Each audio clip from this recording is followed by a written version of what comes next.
Wanita yang sudah menikah, pertama kali menemani atasan membeli jas.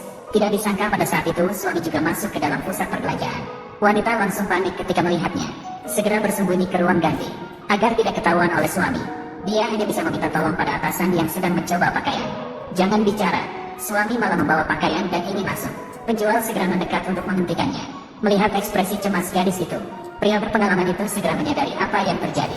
Apakah ada seorang pria dan wanita di dalam? Bagaimana kamu tahu? Pria tidak ingin mengganggu pasangan di dalam. Namun saat hendak pergi, dia kembali dan mengingatkan mereka. Aku tidak keberatan dengan kebisinganmu. Kamu bisa melihat film apa saja.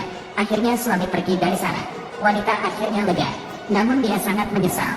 Padahal tidak ada yang terjadi. Saat ini terasa seperti melakukan sesuatu yang salah. Namun dia tidak tahu, pria di depannya memiliki hubungan yang sangat dalam dengannya. Ternyata, itu terjadi 5 tahun yang lalu. Seorang wanita dokter anak berhenti di gunung untuk mencari tanaman obat. Saat itu, seorang pria yang agak linglung tiba-tiba muncul di sisinya. Mendadak muncul di sisinya. Dia menganggap wanita itu sebagai obat penawar baginya. Dia juga melihat satu sentuhan merah di pakaian wanita itu. Dia ingin bertanggung jawab terhadap wanita itu. Namun ketika dia menemukan wanita itu lagi, dia menemukan bahwa wanita itu sudah menikah dengan pria lain. Hingga 5 tahun kemudian, mereka bertemu lagi.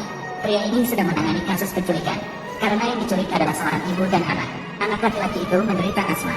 Sekarang membutuhkan seorang dokter untuk menyelamatkannya. Ketika atasan melihat dokter wanita ini, dia langsung mengenalinya. Dia tidak ingin wanita itu mengambil risiko. Jadi dia memerintahkan bawahannya untuk mencari dokter lain. Aku memiliki 5 tahun pengalaman sebagai dokter. Mengapa aku tidak bisa? Di dalam semuanya nyata dan berbahaya. Penjahatnya sangat kejam dan berbahaya. Membunuh tanpa belas kasihan. Kamu tidak takut? Aku tidak takut padamu karena kamu atasan akan melindungiku. Sang atasan akhirnya memutuskan untuk membawanya masuk sendiri. Namun setelah mereka masuk ke dalam, wanita itu benar-benar melihat suaminya dengan wanita lain dan foto bersama anak-anak. Dia segera bertanya, apa hubungan wanita ini dengan suaminya? Dia adalah ayah anak aku. Bagaimana kamu mengenalnya? Aku adalah istri Zeng-Sri. Dokter, tolong selamatkan anak aku, dokter. Dalam situasi seperti ini, dia juga harus sementara mengesampingkan perbedaan mereka. Selamatkan dulu anaknya, baru bicara. Namun setelah dia menyelesaikan semuanya, penjahat ingin menjadikan dokter wanita sebagai sandera lagi. Sang atasan terpaksa mundur terlebih dahulu. Tetapi bagaimana dia bisa melihat kekasihnya dalam bahaya tanpa bisa berbuat apa-apa?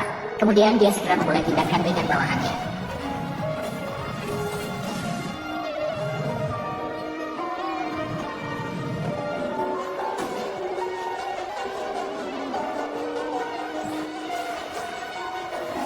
Sudah baik-baik saja.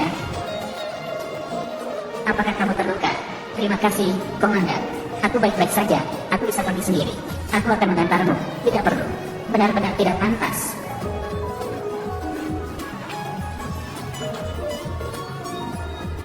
Meskipun baru saja mengalami kehidupan dan kematian, namun setelah wanita kembali ke rumah, tidak ada kegemparan sedikit pun. Dia hanya bertanya kapan dia bisa kembali untuk melihat ibunya. Tetapi suaminya bahkan tidak mengangkat kepala sedikit pun, dan mengatakan bahwa dia tidak punya waktu. Wanita itu tidak bisa lagi menahan kemarahannya, sibuk bersama wanita lain. Apa yang aku maksud?